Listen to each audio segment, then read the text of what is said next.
She looked me up and down like I was something she'd scraped off her designer shoe, leaned close, and whispered just loud enough for others to hear, "Don't expect us to sit near you on the plane. We have standards." I simply nodded and smiled. What I didn't tell her was that in exactly 4 minutes, airport security would be escorting her and her husband away in handcuffs, and I would be the one who made it happen. My name is Diane Mitchell, and I'm 72 years old. I've lived in Boston my entire life, raised 3 children, buried 1 husband, divorced another, and built a successful career as a financial consultant before I retired. And let me tell you, after 7 decades on this earth, I thought I'd seen every kind of cruelty people could dish out. I was wrong. Before I tell you what happened that day at Logan International Airport, I need you to do something for me. Leave a comment and tell me where you're watching this from. Are you in Texas, California, maybe somewhere overseas? I love knowing that my story is reaching people all over the world. It makes me feel less alone in what I went through. Now, let me take you back to October 15th, the day everything changed.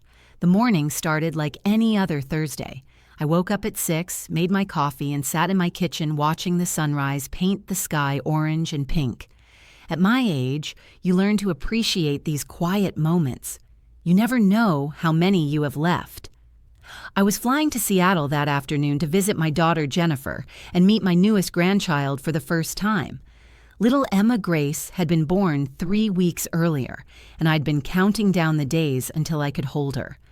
My carry-on was packed with hand-knitted blankets, organic baby clothes, and enough excitement to fuel a rocket ship. The Uber dropped me off at Terminal B around 2 o'clock. The airport was busy but not overwhelming. I wheeled my small suitcase through the automatic doors, breathing in that peculiar airport smell of coffee, anxiety, and possibility. That's when I saw them, Richard and Brittany, my ex-husband and the woman he left me for. Now, before you start thinking this is going to be one of those bitter ex-wife stories, let me set the record straight. I divorced Richard 8 years ago, and it was the best decision I ever made. He didn't leave me for Brittany. I threw him out when I discovered he'd been siphoning money from our joint accounts to fund his midlife crisis. The Porsche, the hair plugs, the gym membership he used twice. Brittany came along about 6 months after the divorce, when Richard was busy trying to convince everyone that he was still a catch at 68 years old. She was 42. A yoga instructor with an Instagram following and an MBA in manipulation. But here's the thing. I'd made peace with all of it. I'd moved on, built a beautiful life for myself. Richard and Brittany could have each other, as far as I was concerned. I had my children, my grandchildren, my book club, my volunteer work at the hospital. I was happy. At least I was happy until I saw them in that airport check-in line. I was standing in the priority line. I always pay a little extra for the convenience at my age when I heard that voice, Richard's voice, that particular whiny tenor that used to grate on my nerves during our marriage. "The kiosk isn't working, Brittany. You'll have to go to the counter." I didn't turn around. I focused on the screen in front of me, entering my confirmation number with fingers that had suddenly gone cold. Maybe they wouldn't notice me. Maybe I could check in, get through security, and never have to... Oh my God. Richard, is that Diane? Brittany's voice was loud, deliberately loud, the kind of loud that's designed to draw attention. I took a breath, composed my face into a neutral expression, and turned around. "Hello, Richard." Brittany. They were standing about 10 feet behind me, looking like they'd just stepped out of a resort brochure. Richard wore a linen shirt that was probably supposed to make him look casual and wealthy, but mostly made him look like an unmade bed. Brittany was draped in designer labels from head to toe, a cream-colored pantsuit that probably cost more than my first car, oversized sunglasses perched on her head, and a handbag that I recognized from a recent magazine spread. $4,000, if memory served. "Diane!" Richard's voice was artificially cheerful, the way people sound when they're trying too hard to prove they're over you. "What a coincidence! Are you traveling somewhere?" As if the airport check-in line was a place people hung out for fun. Seattle, I said simply, to see Jennifer and the new baby. Oh, that's nice. Brittany's smile was all teeth and no warmth. She moved closer, linking her arm through Richard's in that possessive way that screamed insecurity. We're flying to the Maldives. First class, of course. Richard surprised me for our anniversary. Congratulations, I said, meaning it as genuinely as I could. I turned back to the kiosk. Are you flying coach? Brittany's question cut through the terminal noise like a knife through butter. I paused. Something in her tone made the hair on the back of my neck stand up. Economy plus, I said, without turning around. It's a 5-hour flight. I don't need anything fancy. Oh?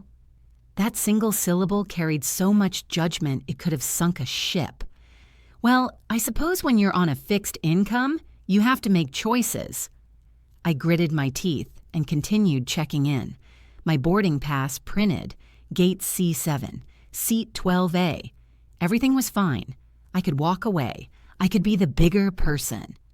Richard and I could never fly anything but first class, Brittany continued, her voice carrying to everyone around us. It's just so cramped, back there with all those people. And the smell. Don't you find there's always a smell in economy? I collected my boarding pass and turned to face her fully. She was looking at me the way someone might look at a bug. Her eyes traveled up and down my body, taking in my comfortable traveling clothes. Nice jeans, a cashmere sweater, practical shoes. I'd never been one for flashy displays of wealth, even when I had plenty of money. You look good, Brittany said, in a tone that clearly meant the opposite. For your age, that's really what matters at a certain point, isn't it? Just looking good for your age? Richard shifted uncomfortably.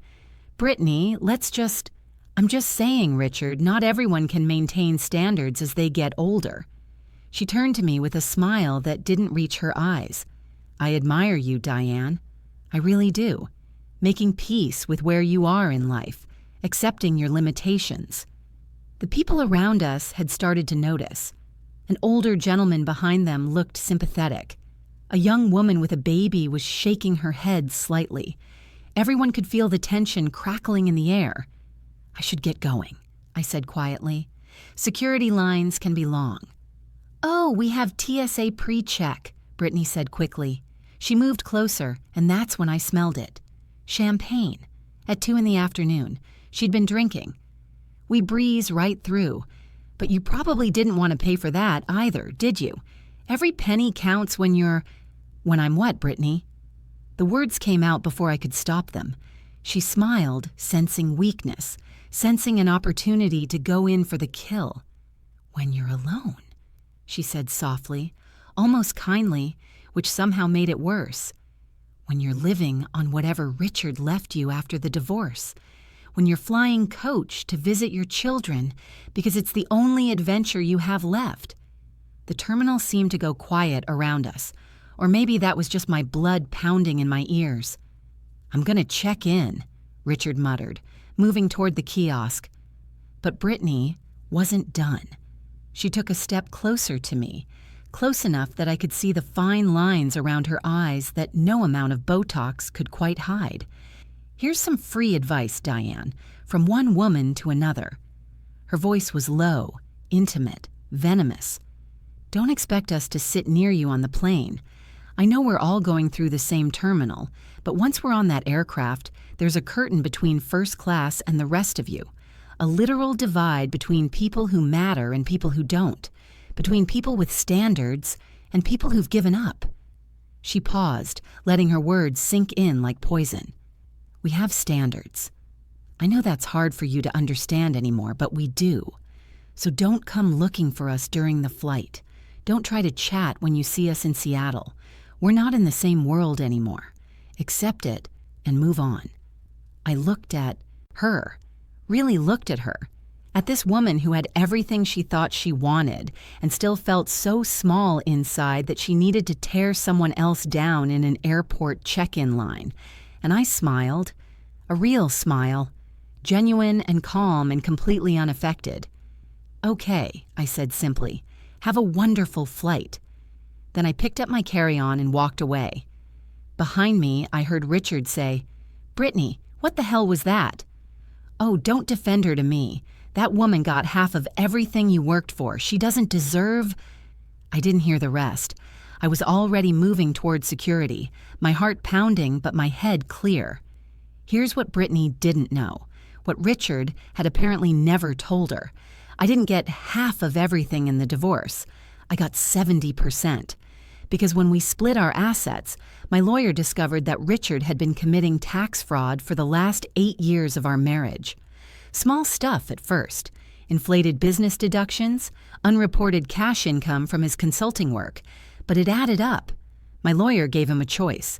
Give me 70% in the divorce, or she'd report him to the IRS, and he'd likely lose everything plus face criminal charges. Richard chose option 1. So while he told everyone I'd taken him to the cleaners, the truth was I'd saved him from federal prison. And I'd done it quietly without destroying his reputation, because despite everything, we'd been married for 34 years and had 3 children together. Some part of me still cared about the man he used to be, even if I despised what he'd become. But apparently, that kindness had never made it into the story he told Brittany. As I stood in the security line, I felt my phone buzz. A text from my daughter Jennifer. "Mom, can't wait to see you. Emma's sleeping schedule is finally settling down. We'll pick you up at the airport. I love you so much." I smiled and texted back a heart emoji. This was why I was here. This was what mattered. Not Richard and his midlife crisis made flesh. Not Brittany and her desperate need to feel superior. Just family, love, new beginnings. I made it through security without incident, bought an overpriced bottle of water and a magazine, and headed toward my gate. The Seattle flight wasn't boarding for another hour, so I settled into a seat near the window and pulled out my book. That's when I heard the commotion. At first, it was just raised voices coming from the direction of the main check-in area, the kind of airport drama that happens a dozen times a day. Missed connections, overbooked flights, lost luggage. I barely paid attention. Then I heard Richard's voice. "This is absurd. I paid for these tickets 3 months ago." I looked up from my book. Through the glass partition that separated the gate area from the main terminal, I could see a crowd gathering. And at the center of it, Richard and Brittany were surrounded by 3 airport security officers. My curiosity got the better of me. I stood up and moved closer to the partition, close enough to hear but not be seen. "Sir, I need you to calm down." The security officer was a tall black woman with the patient voice of someone who'd dealt with difficult passengers before. "The airline system shows your tickets as unpaid. Until we can resolve this, I can't let you through to your gate." "Unpaid? That's impossible." Richard's face was turning the particular shade of purple I remembered from our marriage arguments. "I have the confirmation email right here on my phone." "The confirmation shows the booking was made, sir, but the payment never went through. The transaction was declined." "Then run it again." "It doesn't work that way, sir. You need to contact your bank or credit card company." "I used my American Express. It has a limit of $50,000. There's no way it was declined." Brittany had gone very quiet. She was scrolling frantically through her phone, her face pale. "Richard," she said slowly, "when did you book these tickets?" 3 months ago, like I said, September 15th. "What card did you use?" "The Amex, the same one I always—" He stopped. His face went from purple to white in about 2 seconds. I couldn't help it. I moved closer, stepping right up to the glass. Brittany's voice was shrill now. "Richard, please tell me you didn't use the card from the joint account." "What joint account?" "The one you had with Diane. Please tell me you didn't—" Oh, this was getting interesting. The security officer looked between them. "Is there a problem, sir?" Richard's mouth opened and closed like a fish. "I might have used the wrong card." Here's what had happened, and I pieced it together later when Richard finally had to confess to Brittany. When we divorced, we'd had a joint credit card that Richard used for business travel. The agreement was that the card would be closed after the divorce was finalized, but Richard, in typical Richard fashion, had conveniently forgotten to tell me about a few recurring charges he'd set up on that card.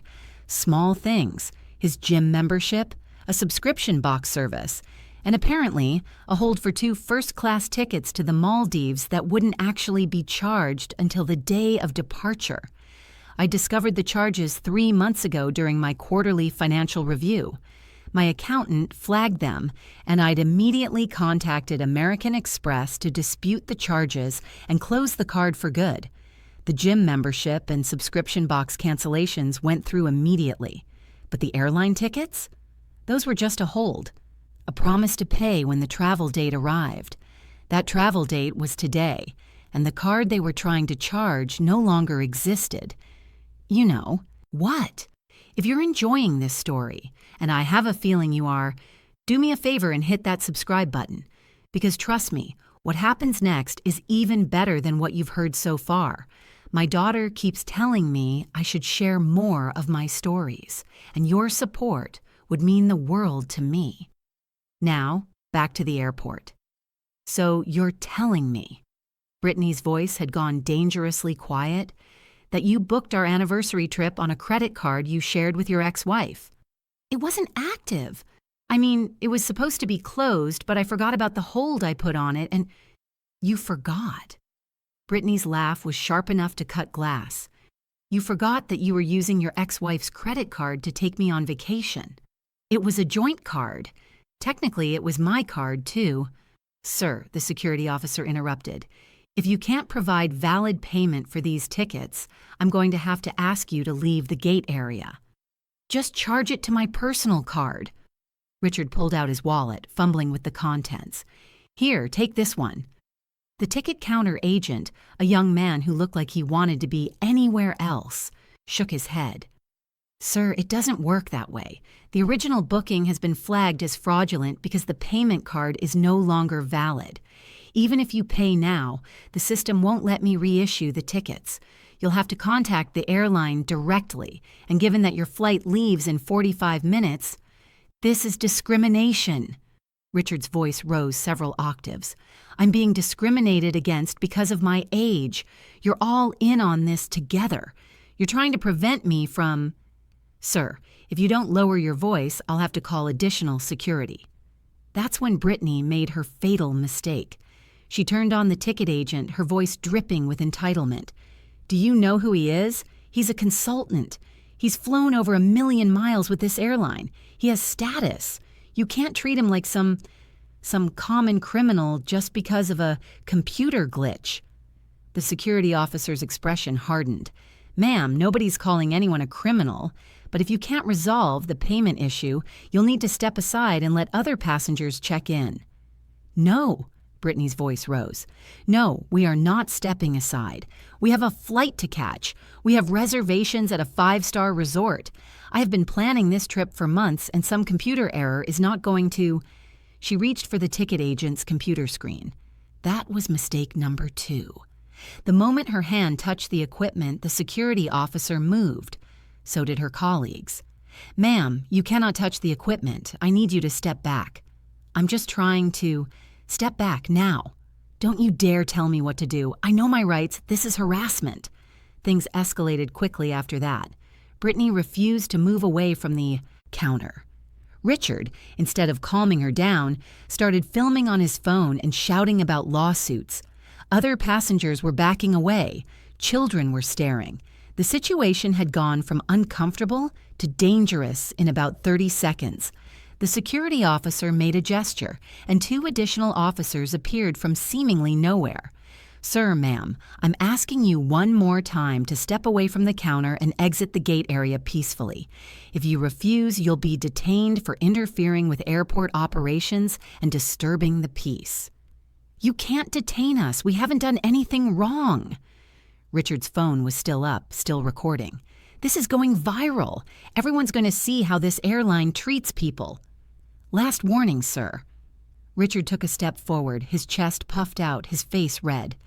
You want to detain me? Fine, do it. I'll sue you, the airline, this whole damn airport. I'll own this place by the time my lawyers are done. The security officers exchanged glances. The kind of glance that said they'd seen this movie before and knew exactly how it ended. Richard Mitchell, Brittany Chen, you're being detained for disorderly conduct and interfering with airport security operations. You have the right to remain silent. You're arresting us? Brittany's voice cracked. You can't arrest us. We have a flight. We have reservations. Richard, do something. But Richard couldn't do anything. He was too busy trying to squirm away from the officer, putting him in handcuffs. This is Diane's fault! Brittany screamed suddenly, her eyes wild. His ex-wife! She did this! She sabotaged us! Richard, tell them! Tell them about Diane! And that's when she saw me. I was standing at the glass partition, my book still in my hand, my face completely neutral. Our eyes met across the crowded terminal. Brittany's mouth fell open. You, she whispered. Then louder. You did this. You canceled the payment. You knew we'd be here. You planned this whole thing. The security officer holding her arm looked at me. Ma'am, do you know these people? I could have lied. Could have said no and walked away. But after 7 decades on this earth, I'd learned that truth has a power all its own. Yes, I said clearly. Richard is my ex-husband. I was married to him for 34 years. And did you have anything to do with their tickets being unpaid? I closed a joint credit card 3 months ago, as was my legal right after our divorce was finalized 8 years ago. I had no knowledge that my ex-husband was attempting to use that card for any purchases. It was the absolute truth, every word of it. She's lying, Brittany shrieked. She knew, she planned this. She humiliated us on purpose. The security officer looked at me, then at Brittany, then back at me. Ma'am, she said to me, did you have any interaction with these people today before this incident? Yes, I said. They spoke to me at the check-in counter about 20 minutes ago. Brittany told me not to expect them to sit near me on the plane because they have standards. Then she suggested I stay away from them during the flight and while we're all in Seattle. A muscle twitched in the security officer's jaw. I see. She turned to Brittany. So you intentionally harassed this woman at check-in, then your tickets didn't go through, and now you're accusing her of sabotage? She did sabotage us. Ma'am, I'm going to stop you right there. The officer's voice was tired. First of all, closing a credit card is not sabotage. It's a normal financial decision. Second, if you had told us at the beginning that you were trying to use a card that belonged to someone else, we could have sorted this out differently. And third, harassing other passengers in this terminal is against airport policy, and making false accusations during a security incident is a crime. Brittany's face went from red to white to red again. But Richard Mitchell, Brittany Chen, you're both being taken to airport security for processing. You'll be released after questioning, but you're both being placed on the airline's no-fly list for the remainder of today. If you want to continue your travel plans, you'll need to book with another carrier. No-fly list? Richard had finally found his voice. You can't do that. Yes, sir, we can. And we just did. They were led away, Brittany still screaming about lawyers and rights and discrimination, Richard stumbling along beside her, looking like someone had hit him with a frying pan. The terminal slowly returned to normal. Passengers went back to their phones. Children returned to their games. The young man at the ticket counter looked like he'd aged 5 years in 10 minutes. The security officer who'd spoken to me walked over. She was younger than I'd initially thought, maybe early 40s, with kind eyes and a no-nonsense expression. I'm sorry you had to witness that, ma'am, she said, and I'm sorry they spoke to you that way at check-in. It's not your fault, I said, but thank you. She smiled slightly. Between you and me, the look on their faces when they realized what was happening, that was pure poetry. I couldn't help it. I laughed, a real, genuine laugh that came from somewhere deep in my chest. It was, wasn't it? You have a good flight to Seattle, ma'am, and congratulations on the new grandbaby. She walked away before I could ask how she knew about the baby. Maybe she'd heard me mention it earlier, or maybe some blessings just come when you need them most. I made it to my gate with 20 minutes to spare, sat down in the same seat near the window, picked up my book, and tried to pretend my hands weren't shaking. It wasn't satisfaction I felt, or revenge, or even justice, really. It was relief. Relief that I'd walked away from the check-in counter with my dignity intact. Relief that I hadn't stooped to Brittany's level, hadn't engaged in her cruelty, hadn't let her make me small. Relief that the universe, in its mysterious way, had shown me that sometimes the best revenge is simply living well and letting karma handle the rest. Ladies and gentlemen, we'll now begin boarding Flight 2847 to Seattle. We'll start with our first-class passengers and those needing extra time. I watched as the first-class passengers lined up. Expensive luggage, designer clothes, that particular air of entitlement that comes with always turning left when you board a plane. And I thought about Brittany's words, that curtain between first class and the rest of us, that literal divide between people who matter and people who don't. What she didn't understand, what people like her never understand, is that the curtain isn't about money or status or where you sit on an airplane. The real curtain is between people who treat others with kindness and people who don't, between those who build others up and those who tear them down, between people who understand that we're all just humans trying to get through this life and people who think they're better than everyone else. I'd been on both sides of that curtain during my life. I'd had money and lost it, had love and lost it, had respect and had to fight to earn it back. And through it all, I'd learned that the only thing that really matters is how you treat people when you have power over them, how you behave when no one's watching, whether you choose kindness or cruelty when both options are available. Brittany had chosen cruelty, and the universe had responded accordingly. Now boarding all passengers in economy plus an economy. I picked up my carry-on and joined the line. The flight to Seattle was smooth. 5 hours of reading, a halfway decent chicken salad sandwich, and the kind of quiet contentment that comes from knowing you're heading toward people who love you. When we landed, I turned on my phone and found 3 text messages. The first was from Jennifer. "We're waiting at baggage claim. Emma's awake and can't wait to meet her grandma." The second was from my son Michael. "Mom, did you really get Dad arrested at the airport? He's been blowing up my phone. What happened?" The third was from Richard. "Diane, we need to talk. This is serious. Call me." I deleted Richard's message without responding. I texted Michael. "Your father created his own problems. As usual. I had nothing to do with it. See you at Christmas." And I texted Jennifer. "On my way to you, sweetheart. Tell Emma that Grandma Diane is bringing all the love in the world." Then I walked through the terminal, past the first-class passengers collecting their luggage from the priority carousel, past the rental car counters and the coffee shops and the duty-free stores. I walked toward the baggage claim area where my daughter was waiting with my granddaughter, toward the people who mattered, toward the life I'd built after everything fell apart, toward the future that was mine and mine alone. And I never looked back. So that's my story. The day I was told I didn't meet someone's standards, and the day those same people learned that karma doesn't care about first-class tickets or designer handbags or how much you've spent trying to look important. I'm not going to sit here and give you life lessons. You're smart women. You know how to treat people. You know the difference between kindness and cruelty. All I'll say is this. The next time someone tries to make you feel small, remember that their cruelty says everything about them and nothing about you. And sometimes, the universe takes care of things without you having to lift a finger. Thanks for watching, and thanks for taking this journey with me. If you enjoyed this story, I'd love to hear your thoughts in the comments. Have you ever had a moment like this, when karma showed up right on time? Until next time, this is Diane, reminding you that dignity never goes out of style.